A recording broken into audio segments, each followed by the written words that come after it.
Hey y'all, real quick. So I filmed this makeup look after I filmed a video called What Happens When You Deep Condition for 5 Days. Then I just threw in my wash and go routine at the end. Because why not? So if you want to see that video and the actual video of me applying the deep conditioner, those are in the description. They're practically like sisters to this video, so check them out. But keep in mind, I am not a hair guru, nor do I claim to be. This is just my go-to natural hair routine for when I want it to be out and breathing and bouncing. And I wanted to try it with the Got To Be Glued products. So first, I'm gonna go for a sweet smoky eye. So using these shades.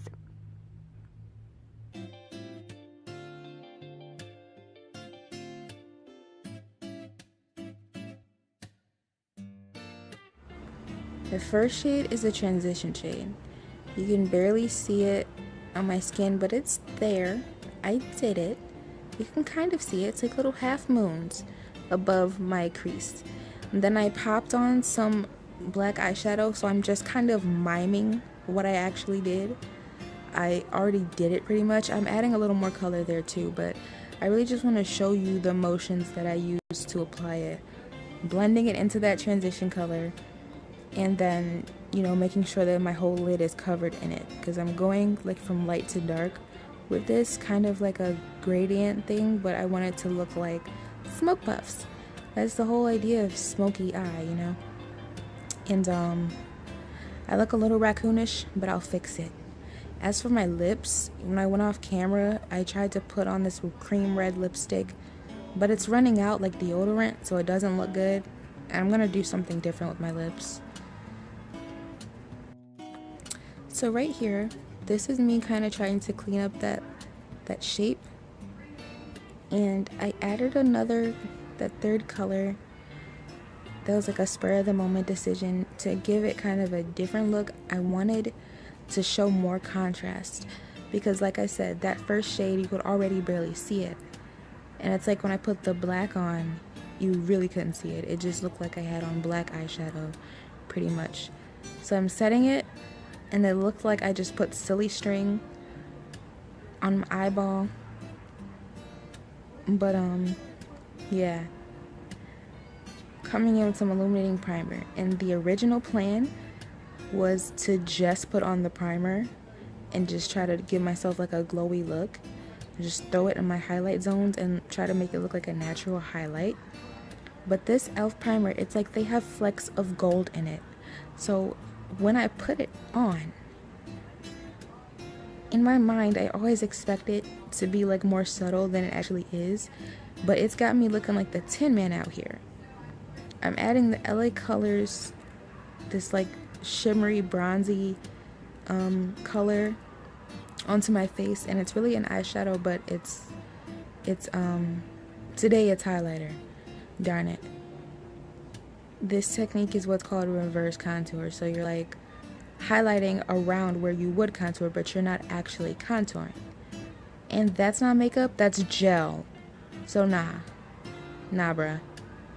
I get that off, and then I go in with my primer again and just try to create that invisible line. But as you can see, even though I'm embracing the natural black look, you know, I probably went a little too far, because now I look like Michael Jackson in The Wiz, and I'm not trying to be that black. I'm not trying to give hard, soft cosplay vibes with the Tin Man.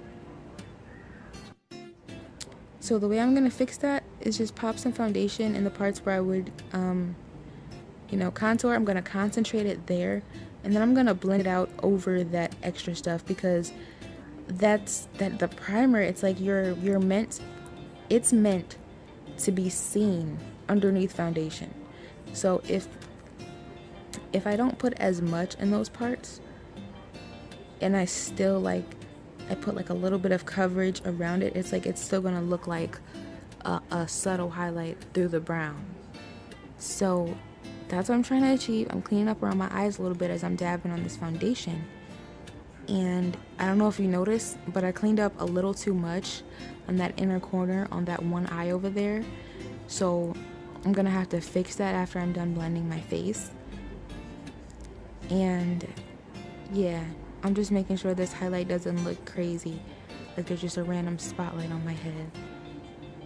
Because your forehead can't be out here embarrassing nobody. You know what I'm saying? Like, not me, not my forehead, not you, not your forehead.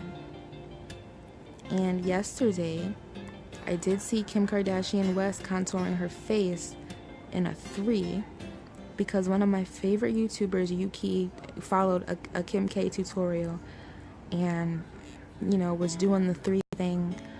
And I like it, you know, but I'm probably just as lost as she is.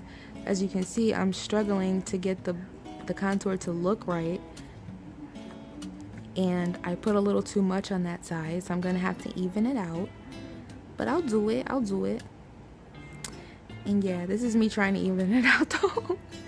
It's like, no. It's way too high on my apple over there. And then this is like the good example cheek. This is the one that gets straight A's, doesn't ever like get into trouble, never tried marijuana as a teenager, just really walked the straight and narrow. Like, he has Mormon friends. He's the good, you know, kid out of the 2 of us.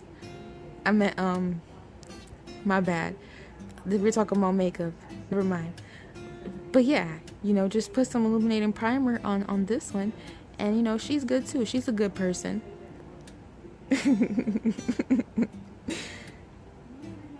And yeah, so I'm blending that. And I only need a little bit over here because this one's already pretty balanced. Good for it. I'm proud of it. And then just dab and blend, you know, kind of make sure it doesn't create the same mistake. But dab and blend so that it's a seamless transition. And yeah, you know, I don't know why I wanted to rub it on my mustache because it's already dark there, but I just put some primer over it. And one day I will show you guys how I really conceal my mustache when I really go all out to try to like make it disappear when I don't, you know, wax it. And right here I'm just putting that leftover contour on my nose because I don't want to like super hardcore contour with like lines and stuff, but I definitely want to do a little something, you know, there, because you can't just have your nose looking all light. Like, that just looks weird. And like I said, I put too much foundation in this like crevice here. I didn't have the right squeeze on my brush that I just showed you how I squeeze it. I didn't do that over here. I just was kind of like dabbing, you know what I'm saying? So I gotta fix that. And then I said, ooh, because I created like a different look and I liked it. So now I'm trying to put some more pink in the corner over here to kind of, you know, mimic that. But because I put that foundation on the other side, it made the color on the other side pop more. So, you know, when I put the shadow over that foundation. So I'm kind of realizing that here, but I'm still trying to pack it on to make it match. And of course, that's not gonna happen. So, you know, as UK taught me, or Yuki, not UK, she's not British, but as she taught me, you know, when you put some type of base underneath eyeshadow, it makes all the difference as far as how the pigment pops. So I had to just mimic the same foundation dab on this side so that this side can hopefully match the other one. And anybody who does their own makeup or makeup at all for that matter knows that it is a struggle because you have to get the color ratio right, you have to get the blend right, and you have to get the pop right, you know. And it's like, you know, there's so much like finesse. There's like, it's like a nuanced thing. You gotta like, you know, stroke with the brush a certain way. You gotta, you know, just do some balancing and, you know, shading and contouring on your little eye. If you're like me, you have really little eyes. Makes it even harder, okay?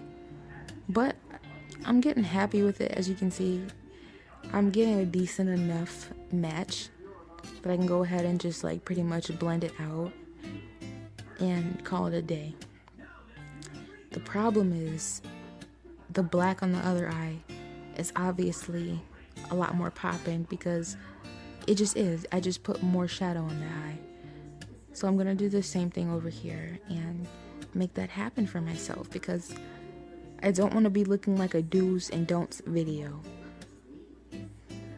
Like on the other side, my contour is messed up and I fixed it. On this side, the eye is messed up and I fixed it because, you know, everybody makes mistakes. Ain't nobody perfect, you know what I'm saying? That goes for the sides of my face too. So, yeah, just throwing on some more highlighter. And yeah.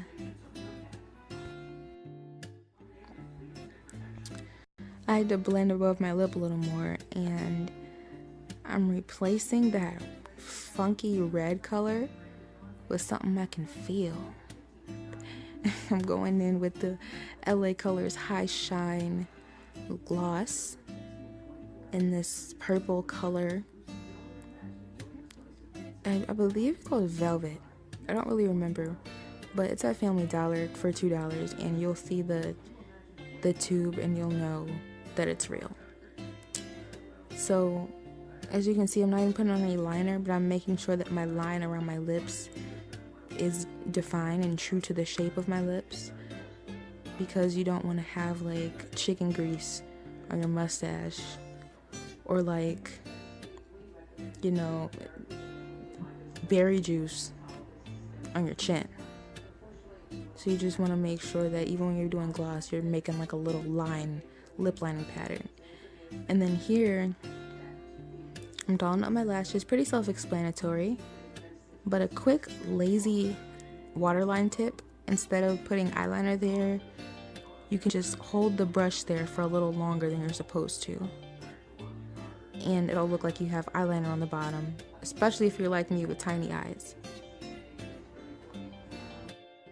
So yes, this is my final look for today. I got a soft smoky gradient eye going on with a plum lip,